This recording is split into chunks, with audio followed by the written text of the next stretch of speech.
நம்ம ஆக்சுவலி இப்படி தானே இருக்கோம் அப்படின்ற மாதிரி சொல்லிட்டு போய் ஒரு நாள் ஃபீல் பண்ணேன். எனக்கு அந்த ஐடியில் இருந்தப்போ என்ன தோணுச்சோ அது இங்கேயும் தோண ஆரம்பிச்சிச்சுன்னா audience to come to the theatre and decide அப்படின்ற அந்த ஒரு வரத போய் தியேட்டரில் பார்த்துறாதீங்க அப்படின்னு சொல்லி ஏதோ அதனால உங்களை காப்பாற்றுறோம் அப்படின்ற ஒரு ஃபீலில் அவங்க இருக்காங்கல்ல, அது காப்பாற்றலாம் இல்லை.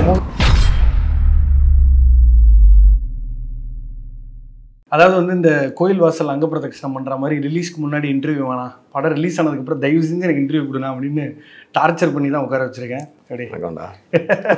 First and foremost love you. Because நான் வந்து இந்த ரெட்ரோ அந்த டீட்டெயில்குள்ளெல்லாம் போகிறதுக்கு முன்னாடி கொஞ்சம் ரோஸ் மீன்ஸ் நாண்டி மாதிரி உன்னோட ஆள் மனசுக்குள்ளே போகணும்னு ஆசையாக இருக்கு. இது மாதிரி இந்த ரோஸ் மீன்ஸ் நாண்டின்னு புரியல. நாசர் சார் வந்து சியான் விக்ரம் கிட்ட வந்து அன்னியில் ஒரு விஷயமா கேட்பார். ஓகே, அந்த மாதிரி I want to get into your all மனஸ். See, you've identified cinema through your liking for தலைவர், அது எல்லாமே ஓகேண்ணா. But the kind of work ethic that you have, அதை வந்து நான் பேசணும்னு நினைக்கிறேன். இவ்வளோ மெக்கானிக்கலான ஒரு ப்ராசஸ் ட்ரிவன் ஜாப் சினிமான்றது. இன்னும் கதை எழுதுனதுக்கப்புறம் டிபார்ட்மெண்ட் வைஸ் எல்லாருக்கும் பிரித்து கொடுத்து டேட்டாவை கொடுத்து லொக்கேஷன் ரெக்கி பார்த்து think it becomes mechanical beyond a point. How are you able to go through this grind every time you make a film? Because நான் அன்னியுமே ரொம்ப செல்ஃப்லெஸ்ஸாக உங்களை சினிமாவுக்கு தாராவத்து கொடுத்ததையும் நான் பார்த்துருக்கேன். You just submit yourself to the process of film மேக்கிங்கில். இது நிறைய பேர் பண்ணுறாங்கன்னு சொல்லி முடிச்சிடாத. அதான் சொல்ல வந்தேன்.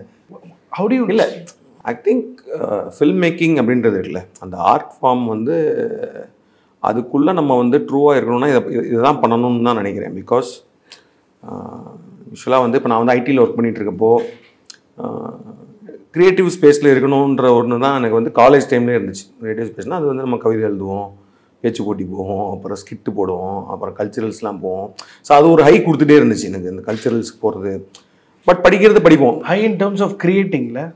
ஆமாம், ஆடியன்ஸ் கிளாப் அந்த மாதிரிலாம் அந்த மாதிரி இல்லை எனக்கு. ஏன்னா அந்த ஸ்பேஸ்க்குள்ளே இருக்கிறது ஏன்னா ஆடியன்ஸ்ன்றது இப்போ நம்ம அப்போ ஒரு கவிதை ஒன்று எழுதுனோன்னா அதை 2 பேர் பார்த்துட்டு நம்மளுக்கு கவிதை எழுத வருதுன்னு நம்மளுக்கு தெரியுது இல்லை, அது ஒரு இது கொண்டு கொடுத்துச்சு. அப்புறம் வந்து ஒரு ஸ்டேஜ் ஷோ மாதிரி இந்த ஸ்கூலில் அந்த ஆட்ஸ் ஆப் அந்த மாதிரி விஷயங்கள்லாம் வந்து க்ரியேட்டிவாக ஏதாவது யோசிச்சு ஒன்று பண்ணும் போது அந்த ஒரு க்ரியேட்டிவாக கொடுத்துச்சு. ப்ளஸ் பட் இந்த ரெகுலராக நம்ம படிக்க வேண்டிய விஷயங்களும் படிச்சுட்டு தான் இருந்தோம். பட் ஐடியில் ஒர்க் பண்ணிட்டு இருக்கப்போ வந்து நீ சொல்கிற மாதிரி அந்த ஒரு மெக்கானிக்கலாக ஒன்று போகுதுன்ற ஒரு விஷயம் இருந்துச்சுல்ல, அப்போ தான் வந்து லைஃப் இப்படி போக முடியாது அப்படின்ற மாதிரி எனக்கு பர்சனலாக. After how many years of being an IT employee? ஒரு 3 years 4 years அந்த மாதிரி இருந்துச்சு. பட் ஆனால் சண்டேஸ்லாம் யூஆர் மேக்கிங் ஷார்ட் ஃபிலிம்ஸ். அதுக்கப்புறம் தான் ஆரம்பித்தேன். அதுக்கப்புறம் தான் வந்து நான் அந்த 1 day ஒர்க் ஷாப் ஒன்று ஏன்னா அதுக்கு முன்னாடி வரைக்கும் சினிமாவுக்கு போகணும் ஆசைன்றது மட்டும் நம்ம அப்படியே உள்ளே வச்சுட்டே இருந்தோம். பட் ஆனால் அதுக்கான எஃபர்ட்டாக எதுவும் எடுக்கல. அந்த பாயிண்டில் தோணுனப்போ தான் எனக்கு இதாச்சு. ஏன்னா ஐ வாஸ் ஸ்டார்ட் கம்ஃபர்டபுள் ஆன மாதிரி தோணுச்சு எனக்கு அந்த இதில் ஐடியில். ஏன்னா நல்லா இருந்துச்சு, நல்ல வேலை, நல்ல சம்பளம், அண்டு ஃபாரின்லாம் அனுப்பிச்சாங்க. ஆனால் ஒர்க்காக பார்த்தா வந்து ஒரு பாயிண்ட்க்கு அப்புறமேட்டு நீங்கள் வந்து அந்த ஒரு யோசிச்சு ஒன்று பண்ணணும், ஒரு க்ரியேஷன், நீ சொல்கிற மாதிரி தான் ஒரு க்ரியேட் பண்ணுற விஷயம் இருக்குல்ல, க்ரியேட்டிங் சம்திங்கிறது கிடையாது. நான் வந்து டெஸ்டிங்கில் தான் இருந்தேன். இன்னொருத்தர் க்ரியேட் பண்ண கூட டெஸ்ட் பண்ணிகிட்டு இருந்தோம். அதுக்குள்ளே அதுதான் பண்ணிகிட்டு இருந்தோம். ஸோ நம்ம ஒன்று க்ரியேட் பண்ணோம் அப்படின்ற மாதிரி ஒரு விஷயம் வந்தப்போ தான் வந்து ஃபில்ம் மேக்கிங் ஜோனுக்குள்ளே போனது. அண்ட் ஃபில்ம் மேக்கிங் நாளே இயக்குனர் டைம் முடித்து வந்த உடனேயுமே எனக்கு தெரிஞ்சிச்சு it is not going to be an easy thing. Short film எடுக்கும் போதே அது தோணுச்சு. அப்புறம் நாளே இயக்குனர் முடிஞ்ச உடனே, ஏன்னா நாளே இயக்குனர் அப்போ ஃபஸ்ட்டு எல்லாருமே வந்து அது முடிச்ச உடனே ப்ரொடியூசர் கிடச்சிரும் அப்படின்ற மாதிரி இருந்துச்சு. ஒரு ரியாலிட்டி கிக்ஸ் இன் நாளே இயக்குனர் முடிச்ச உடனே. அப்போ தான் வந்து ஓகே ஃபில்ம் நம்ம இந்த ப்ராசஸில் இருந்தால் இப்படி தான் இருக்க போகிறோம் அப்படின்றது ஒன்று தெரிஞ்சிச்சுல. ஸோ என்னென்னா இப்போ என்னை சுற்றி இருக்கவங்க, இப்போ நீ சத்யா ஒய்ஃபு, அப்பா அம்மா, ஃப்ரெண்ட்ஸு, இவங்க எல்லாருக்குமே வந்து பார்த்தோம்னா அந்த ஜேர்னி வந்து என்னென்னா ஒரு டைம் ஆக அது வந்து காம்ப்ளிகேட் ஆகிட்டு தான் போயிட்டே இருக்கு. காம்ப்ளிகேட் ப்ரெஷரு, அந்த இதோட ப்ரெஷரு, அந்த இது. ஸோ வந்து it is never getting so easy and comfortable. அந்த ஜோனுக்குள்ள வரல. பட் ஆனால் அதுதான் எனக்கு பிடிச்சி. சின்னதாக ஒரு மயக்கம் என்ன ஸ்பேஸ் இருந்துச்சானா பர்சனல் லைஃப்பில், லைக் வேர் யூஆர்? இருந்துச்சு. ஐம் நாட் ப்ரோபிங், தப்பாக இருந்துச்சுக்காத, பட் எனக்கு சொல்ல அந்த ஏரியாவில் இருந்த மயக்கம் என்ன படம் வந்தப்போ எக்ஸாக்டாக அந்த டைமில் நான் அப்படி தான் இருந்தேன் சொல்லலாம். அந்த ஒரு ஜோனில் இருந்தேன். மயக்கம் என்ன எந்த இயர் வந்துச்சு? 2011 10-11 அப்படி கரெக்ட். அந்த டைம் தானே. So just before pizza thing அந்த ஜோன் இருக்கும். அப்போது எனக்கு ஆக்சுவலி மயக்கமன்ன படத்தில் வந்து நான் வந்து நானும் பாபியும் தான் போய் பார்த்தோம். கமலா தேட்டரில் தான் பார்த்தோம். மயக்கமன்ன பார்த்துட்டு எனக்கு ரொம்ப ஒரு மாதிரி ஃபீல் ஆயிடுச்சு. ஏன்னா நம்ம ஆக்சுவலி இப்படி தானே இருக்கோம் அப்படின்ற மாதிரி சொல்லிட்டு போய் ஒரு நாள் ஃபீல் பண்ணேன். அதுக்கப்புறம் உடனே மாறிடனான்னு தெரிய முடியாது. ஆனால் அதுக்கப்புறம் now it is not that case. நான் சொல்கிறது என்னென்னா அந்த மாதிரி ப்ரெஷர் சொல்ல வரல. ஜென்ரலாகவே எனிதிங் இஸ் ஒரு இது போயிட்டுருக்குல்ல. ஸோ அப்படி இருக்கும்போது இந்த ப்ராசஸ்க்குள்ளே நம்ம வந்து அந்த ரொட்டீன் ஒர்க் போகாமல் இருக்கிறது தான் I think it is keeping me to push and do things. அப்படி தான் பண்ணணும்னு தான் நினைக்கிறேன். இல்லைனா again it will become like எனக்கு அந்த ஐடியில் இருந்தப்போ என்ன தோணுச்சோ அது இங்கேயும் தோண ஆரம்பிச்சிச்சுன்னா I need to find out something else அப்படின்ற மாதிரி போகும். ஸோ அது இது வரைக்கும் அந்த ஃபீல் இதில் வரல. ஸோ அதனால் I am so happy about that. ஆனால் வந்து படம் ஆரம்பிக்கிறதுக்கு முன்னாடி சிக்னேச்சராக you will have a couple of people that you thank. இன்னைக்கு you are a Tier 1 director where you've almost worked with all the top heroes. You are able to blend your way of storytelling in spite of it being a star vehicle film. How thankful and grateful you are now. Every time you put these credits, and I also have seen you being very inclusive about cinema. இப்போ நான் நிறைய கேம்பில் எனக்கு equation இருக்கு. நான் எல்லாரோட ஆஃபீஸ்க்கும் போகிறாள் camp வேறு கேம்ப் இருக்குல்ல. One thing that I've seen from you is அந்த ஒரு இன்செக்யூரிட்டி இருக்காது. நல்ல படம் வரணும்டா, இன்னும் நிறைய பேர் வரணுண்டான்றது ஒன்று இருக்குல்ல. அந்த மனநிலையை எப்படி வளர்த்துக்கிட்ட? பிகாஸ் பியாண்ட் அ பாயிண்ட் அந்த ego plays a huge role and what you think about yourself plays a huge role. How do you see that மனநிலை of you being very inclusive of all this? அப்படி ஒன்றும் ஸ்பெசிஃபிக்காக அந்த மாதிரி நினச்சலாம் ஒன்றும் இல்லையே நான். பிகாஸ் எனக்கு வந்து என்னன்னா பார்க்கும்போது ஜென்ரலாக I always think all film should work and I mean எனக்கு என்னன்னா எல்லாத்துக்குமே வந்து இப்போ ரீசெண்ட் டைமில் என்ன ஆயிடுச்சுன்னா I always film every film deserves audience to come and to the theatre and decide அப்படின்ற அந்த ஒரு விஷயம் இருக்குல்ல. அந்த because I think any film deserves that. Even it can be like the very worst film or bad film made also, but I think it deserves an audience because ஒரு ஒர்க்கா வந்து எல்லாருமே இப்போ எதுக்காக படம் பண்ணுறாங்க வந்து நம்ம ஒரு ஒரு ஆடியன்ஸ்க்கான ஒரு டைம் ஒன்று ஒரு ஸ்பேஸ் தான். அது நம்ம இன்னும் ஸ்பிரிச்சுவலாக பேசணும்னா நிறையா பேசலாம். அது வந்து அந்த விஷயத்துக்கு சிம்பிளாக அட்ரஸ் பண்ண முடிஞ்சா இல்லை அட்ரஸ் பண்ண முடிஞ்சிச்சுன்னா இப்போது ஸ்பிரிச்சுவல் டேர்மில் வந்து என்ன சொல்கிறாங்க, ஒரு what they say as meditation. இப்போ வந்து மெடிடேஷன் என்ன சொல்கிறாங்கன்னா வந்து தாட்லெஸ்ஸாக இருக்கிறது தான் ஒரு meditative state. Being thoughtless that's the most toughest part. அது வந்து எண்ணங்கள் இல்லாமல் வந்து ஒரு 10 நிமிஷம் நீ உட்கார்றது தான் மெடிடேஷன் ஆக்சுவலி. அதுக்கு இந்த பல வழிகள் இருக்குது. இல்லை பல இதில் ஒவ்வொரு ரிலீஜன்லேயும் ஒரு மாதிரி ஒரு வழி இருக்குது அதுக்கு. அந்த மாதிரி ஒரு வழியாக தான் நான் சினிமாவையும் பார்க்குறேன். ஓகேவா? நான் வந்து because over go audience comment section theatre you become thoughtless. தாட்லெஸ்னா not on your thoughts, nothing is running in your mind except the story that's being told in the ஒரு இது ஆன் ஸ்க்ரீன். ஸோ இப்போ அதான் meditation பண்ணுறதுக்கான ஒரு சப்போர்ட்டிவான விஷயம் தான் இப்போ நம்ம வந்து ஏதாச்சும் ஒரு இது கேட்போம் இல்லையா. இப்போ ஏதாவது ஒரு மெடிடேஷன் சென்டர் போனேன்னா ஒரு சின்னதாக ஏதாவது ஒரு ஹம்மோ ஏதோ ஒன்று போட்டுகிட்டே இருப்பாங்க. ஏன்னா வந்து உன்னோட கான்சன்ட்ரேஷன் வந்து அது மேலே மட்டும் இருக்கணும் அப்படின்ற மாதிரி. இல்லை வந்து ஏதாச்சும் ஒரு பாட்டு போட்டு விடுவாங்க, இல்லை ஏதாவது இது சொல்லுவாங்கன்றது வந்து அதுதான். ஸோ அந்த மாதிரி ஒரு ஸ்பேஸாக தான் நான் அதை பார்க்குறேன். I'm not telling like okay இது வந்து பட் அந்த மாதிரி ஸ்பேஸாக பார்க்கும்போது இட் கேன் பி எனிதிங். இப்போ நீங்கள் வந்து படம் நல்லா இல்லை அப்படின்றதெல்லாம் வேறு. பட் ஆனால் வந்து for any one to keep you thoughtless from your day to day thoughts அதுலேருந்து எடுத்துகிட்டு ஒரு 2 hours வந்து உட்கார வைக்கிறது வந்து ஒரு pudding an audience into a meditative. அதுக்குள்ளே நீங்கள் ஒரு நல்ல ஸ்டோரி சொல்லிடலாம், அவங்களுக்கு ஏதோ ஒரு நல்ல எமோஷன் கொடுத்துடலாம், இல்லை ஏதோ ஒரு சேஞ்ச் பண்ணலாம், இல்லை பண்ணாமையும் போகலாம், இல்லை அவங்களை கடுப்பாகலாம் இன்னும் கொஞ்சம், அந்த மாதிரி என்ன வேணால் பண்ணலாம். ஸோ ஏன் மெடிடேஷன் பண்ண சொல்கிறாங்க? It's good for your health and mind space எல்லாமே இல்லை. ஸோ தட் வேவிலே ஐ சி சினிமா அந்த மாதிரி இருக்கும்போது so every film deserves audience in the theatres. So அதனால I always want any film it can be any thing because there is no actually ஏன்னா cinema அப்படின்றதுல வந்து காம்படிஷனே கிடையாது ஆக்சுவலி. என்ன பொறுத்த வரைக்கும் வந்து தெர் இஸ் நோ காம்படிட்டர் ஆசே. அது வந்து எப்படி காம்படிட்டர்னா வந்து இப்போது இப்போ அந்த நேரத்தில் வர்ற இன்னொரு படம் அதனால நம்மளுக்கு தேட்டர் கிடைக்காது, இல்லை வந்து இது பண்ணாது. இல்லை இப்போ நம்ம ஏதாவது சின்ன படம் ரிலீஸ் பண்ணுறோன்னா அப்போ ஒரு பெரிய படம் வந்துச்சுன்னா இதாகும். அதுதான் வந்து ஒரு காம்படிஷனாக பார்க்கலாமே தவிர்த்து. But if it is like cinema வந்து என்னன்னா வந்து ஒரு ஒரு ஒரு வாரத்தில் வந்து ஒரு 3 நல்ல படம் வந்துச்சுன்னா 3மே பார்க்குறதுக்கு எல்லாம் ரெடி தானே. ஸோ அதனால தான் வந்து I always wanted to support film. Even இப்போ வந்து நிறைய பேர் வந்து நான் வந்து சில படங்களுக்கெல்லாம் ட்வீட் போட்டப்பெல்லாம் வந்து சில வந்து உனக்கு இது நியாயமா அந்த மாதிரிலாம் நிறைய பேர் போட்டிருக்காங்க. But that doesn't deserve that kind of a treatment தான் எனக்கு தோணும். Okay, somethings work for you, somethings doesn't work for you, but that doesn't mean that வந்து இந்த படத்தை போய் பார்க்கக்கூடாது அப்படின்ற மாதிரி இல்லை. நான் வந்து இப்போ நிறைய பேர் நான் என்ன மைண்ட் செட்டில் பார்க்குறேன்னா வந்து அது ஏதோ ஒரு படத்தை போய் தேட்டரில் பார்த்துறாதீங்க அப்படின்னு சொல்லி ஏதோ அதனால உங்களை காப்பாற்றுறோம் அப்படின்ற ஒரு ஃபீலில் அவங்க இருக்காங்கல்ல.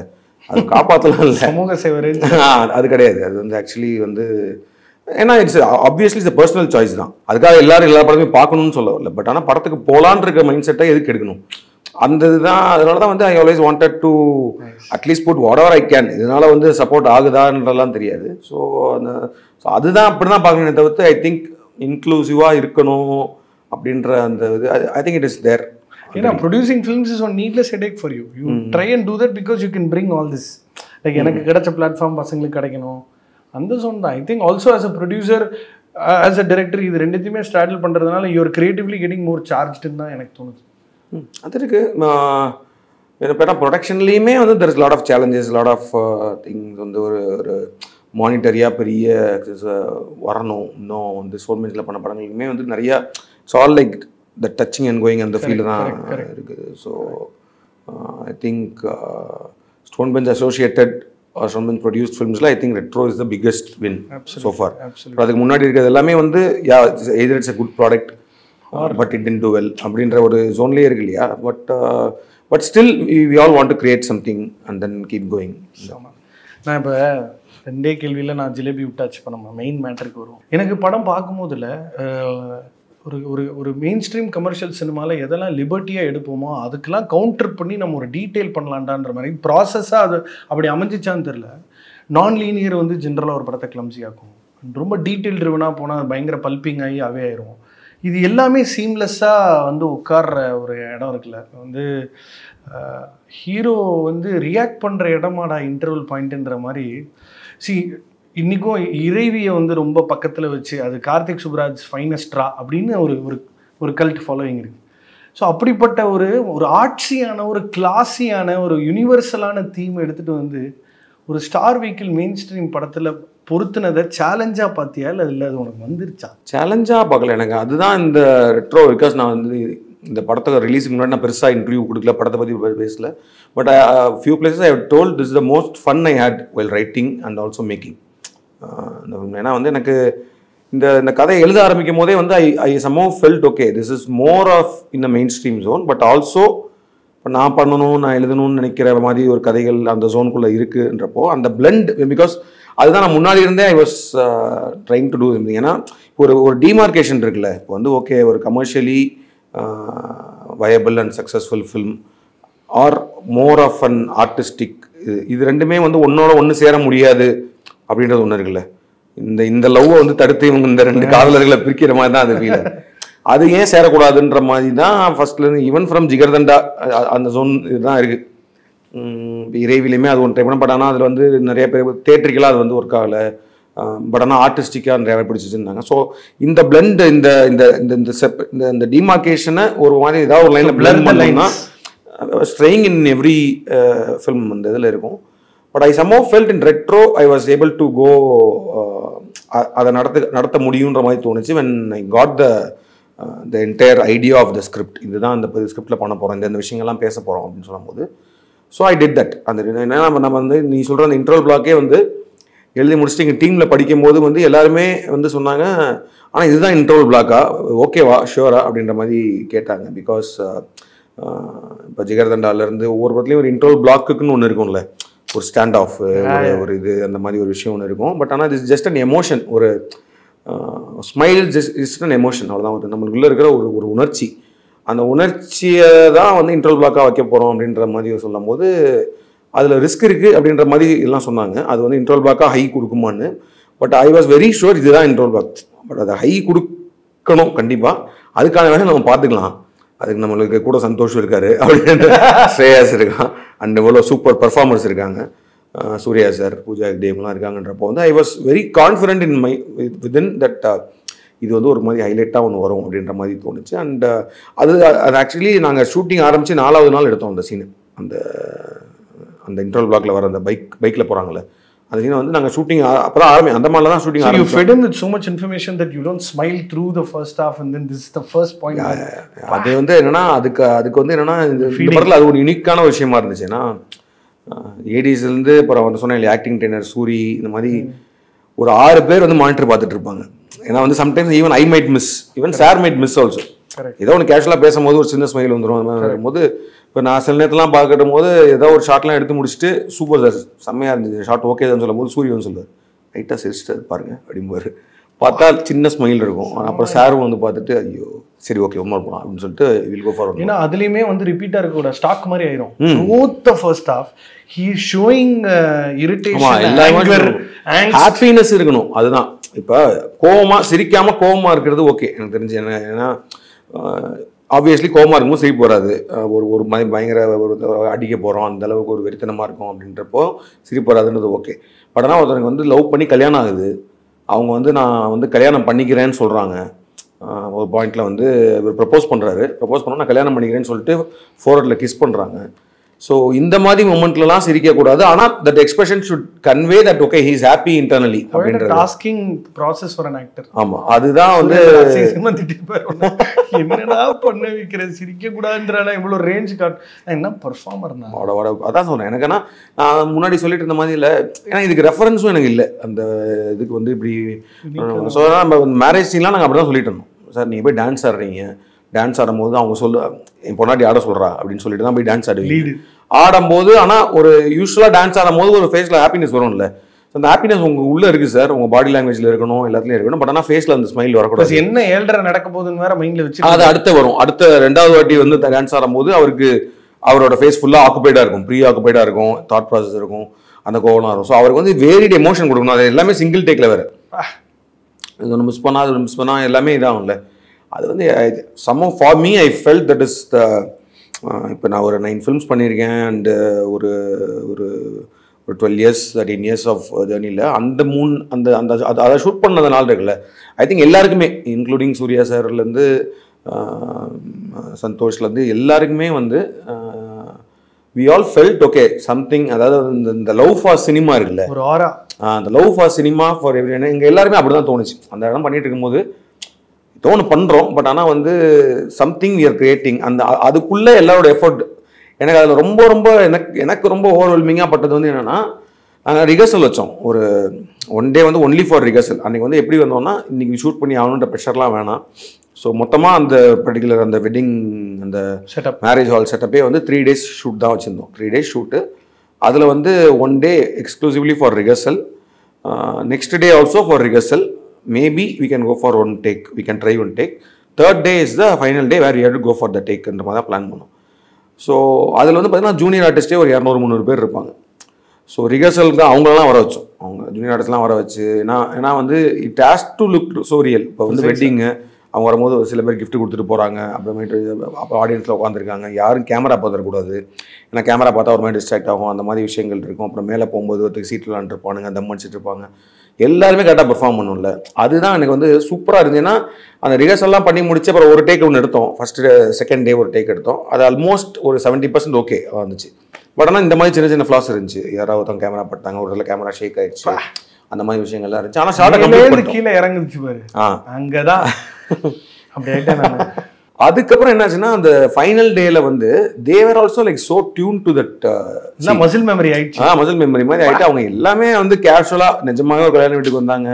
ஒரு மாப்பிள்ளை பொண்ணு டான்ஸ் ஆனால் எப்படி சேர் பண்ணுவாங்க, அப்புறமேட்டு அங்கே ஏதோ பிரச்சனை ஆகும்போது எப்படி ரியாக்ட் பண்ணுவாங்கன்னு எல்லாருமே இது மாதிரி டியூன் ஆனாங்க. அது ஒரு மாதிரி சூப்பராக இருந்துச்சு அந்த அந்த அந்த ஃபீல். நான் ரிவ்யூவில் சொன்னது தான். நான் ஏதாவது நீங்கள் ஒரு லாஃபிங் புத்தா தான், you such a smiling face. And அதோட எக்ஸ்டென்ஷனாக தான் நான் இந்த படத்தை பார்க்குறேன்.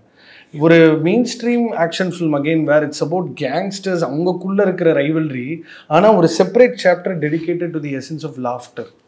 அதை கான்செப்சுவலாக ஜெயராம் ஒரு கேட்டலிஸ்டாக வச்சு அவர் ஏற்கனவே ஜெயிலுக்கு வந்ததுனால தான் பாரி நோஸ் தட் இப்படி ஒருத்தன் எக்ஸிஸ்ட் ஆகிறான்னு அவனையே திரும்ப கடத்தி கூட்டிகிட்டு போய் அவன் மூலமாகவே ஒரு பர்பஸ் ஐடென்டிஃபை பண்ணி. ஸோ இப்போ இந்த பர்டிகுலர் டீட்டெயிலிங் இருக்குல்ல, இந்த ட்ரோப் இருக்குல்ல, அதை வந்து நான் வந்து உன்னோட ஒரு யூஎஸ்பியாக பார்க்குறேன். நான் இட்ஸ் யுவர் சீக்ரெட் வெப்பன் மாதிரி. You will create multiple stakes and then it will all lead to a crescendo effect வேறு அப்படி பூஃப் ஒரு அன்பிரடிக்டட் கிளைமேக்ஸ் ஒன்று வந்து பொத்துன்னு விழும். நான் வந்து வெயிட் பண்ணிட்டே இருக்கேன். இது ஸ்பாய்லர்னால நான் சொல்லலை, but I still try and mention. இந்த ஒரு நீஜக் ஒன்று கொடுப்பாரு, படம் முடியறதுக்குள்ள ஒரு நீஜக் கொடுப்பாருன்னு பார்த்தா அது லிட்டரலாக is the last dialogue of the film. So இப்படி அண்ட் ஆல்சோ தங்கமீன் பிளேஸ் எ மேஜர் ரோல். அதுக்கு வந்து கடைசி வரைக்கும் ஒரு வெயிட்டேஜ் கிரியேட் பண்ணணும். ஸோ ரைட்டிங் எக்ஸசைஸா how are you able to bring these many stakes and then pack of cards மாதிரி ஒரு இடத்துல? இது எப்படின்னா, இது வந்து ஒரு சாப்டராக எழுதின படம் கிடையாது. இப்போ வந்து ஓகே லவ் ஒரு சாப்டர், அப்புறமேட்டு லாஃப்டர் ஒரு சாப்டர், வார் ஒரு சாப்டர், அப்படி கிடையாது. இது வந்து இப்போ சாப்டர் நம்ம பிளேஸ் பண்ணுறோம். பட் ஆனால் ஓவராலாக பார்த்தா இது வந்து ஒரு கேரக்டர், ஒரு journey of a character called Pari in finding his purpose. அதுதான் one line, finding his true purpose of life அப்படின்றதுக்கு தான்.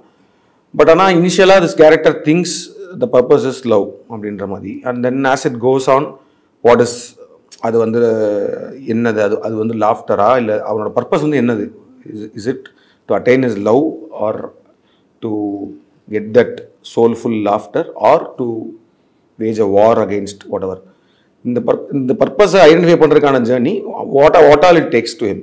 அண்ட் இது வந்து எனக்கு என்ன ரியல் லைஃப்லையுமே அப்படி தான். இப்போ வந்து ஜென்ரலாக இப்போ நீங்கள் சூர்யா சார் கூட ஒரு இன்டர்வியூ பேசிகிட்டு இருக்கும் போது ஒன்று அவர் கேட்டார்ல ஜென்ரலாக ஒன்று வாட் இஸ் யுவர் பர்பஸ்ன்ற மாதிரி சொல்லியிருக்கும் போது எனக்கு அது இப்பயுமே ஆன்சர் இல்லை. ஏன்னா இந்த கேரக்டர் மாதிரி தான் பேசிக்கலி வந்து we might think that this is the purpose, but ஆனால் you never know it is what is leading it to அப்படின்ற மாதிரி. ஸோ அதனால இது வந்து ஒரு வழி எழுத ஆரம்பிக்கும் போதே எவ்ரி திங் வாஸ் தேர். இதுதான் ஸ்டார்ட்டு, இந்த பாயிண்ட்க்கு அப்புறமேட்டு ஒரு இந்த வேர்ல்டு கல்ட்டோட வேர்ல்டு ஒன்று ஓப்பன் அப் ஆகுது, அந்த மாதிரி விஷயங்கள் வருது. அப்புறம் வாரோட சைக்காலஜி, லாஃப்டரோட ஆக்சுவல் இன்டெப்த் ஃபிலாசபி, இந்த மாதிரி நிறைய விஷயங்கள் இருந்துச்சு. அப்போ வார்ன்றது வந்து ஒருத்தரோட சண்டை போடுறது மட்டும் கிடையாது. இப்போ Pari is in war right from the day he is பார்ன்ற மாதிரி தான் இருக்குது. அந்த கேரக்டர் வந்து அவன் பிறந்ததுலேருந்தே வந்து ஃபர்ஸ்ட் அவங்க அம்மாவோட லவ்க்காக ஒரு அவனுக்குள்ளேயே ஒரு இன்டர்னலாக ஒரு சண்டை இருக்குது. அப்போ அவங்க அப்பாவோட லவ்க்காக வந்து ஒரு கிரைசிஸ் இருக்குது. அவங்க அப்பா வந்து he wants a father figure. அந்த லவ்க்காகவும் அவன் ரொம்ப நாளாக இயங்கிட்டு இருக்கும் போது அதுக்குமே ஒரு சண்டை வந்துட்டு தான் இருக்குது. அப்புறம் ரைச்சியஸ்னஸ்னால அவங்க அப்பாவை எதிர்க்கிறாரு. அவருக்குள்ளே இருக்கிற வந்து இப்போ அவள் அப்பாவை சண்டை போடணுமா இல்லை அவள் அப்பாவுக்காக வந்து இதை விட்டுறலாமா, எது நியாயம், நியாயத்து பக்கம் நிற்கணுமா அவங்க அப்பா பக்கம் நிற்கணுமான்றது ஒரு வார் இருக்குது. அதனால தான் வந்து அவன் லவ் போகுது. அப்புறம் அந்த லவ்வை வாங்குறதுக்காக திரும்ப வந்து he is again, so the character is actually having an internal war throughout the film and that ends only in the end. நீ சொல்ற மாதிரி அந்த எண்ட் ஷாட் இருக்கு இல்லையா, அங்கே தான் வேர் யூ ஃபீல் கண்டென்ட். இப்போ படத்தோட லாஸ்ட் ஷாட், இப்போ என்னோட கார்டு வர்றதுக்கு முன்னாடி ஒரு ஷாட் இருக்கும்ல, that's where actually his war ends. Pari's war ends in that shot. சுபம்ல ஒரு ரெட்ரோ போட்டப்போ வேற லெவல். ஸோ அதான் பாரியோட 15 minutes ஆஃப் லைஃப் தான் வந்து அப்படியே மாத்துது அவன் new one and slightly fictional வேர்ல்டுன்னு ஒன்று போகிறோம்ல. பட் அந்த பிளெண்ட் எனக்கு பிடிச்சிருந்துச்சு. அது ஒரு சேலஞ்ச் தான், அதை பண்ணணும் அப்படின்றது இருந்துச்சு. ஒரு பேண்ட் ஒன்று இருக்கும், அவனுக்கு வந்து என்ன நடக்குதுன்றது பிரச்சனை கிடையாது. அவங்க வேலை வந்து they have to keep playing, so they will play அப்படின்ற மாதிரி ஒரு பேண்ட் வச்சிருந்தோம். அவனுக்கு வந்து இந்த நேரத்தில் வந்து ஒரு சாங் வைப்பாங்க அப்படின்ற மாதிரி. ஸோ அதெல்லாமே மியூசிக்குள்ள இம்ப்ளிமெண்ட் பண்ணிக்கலாம்.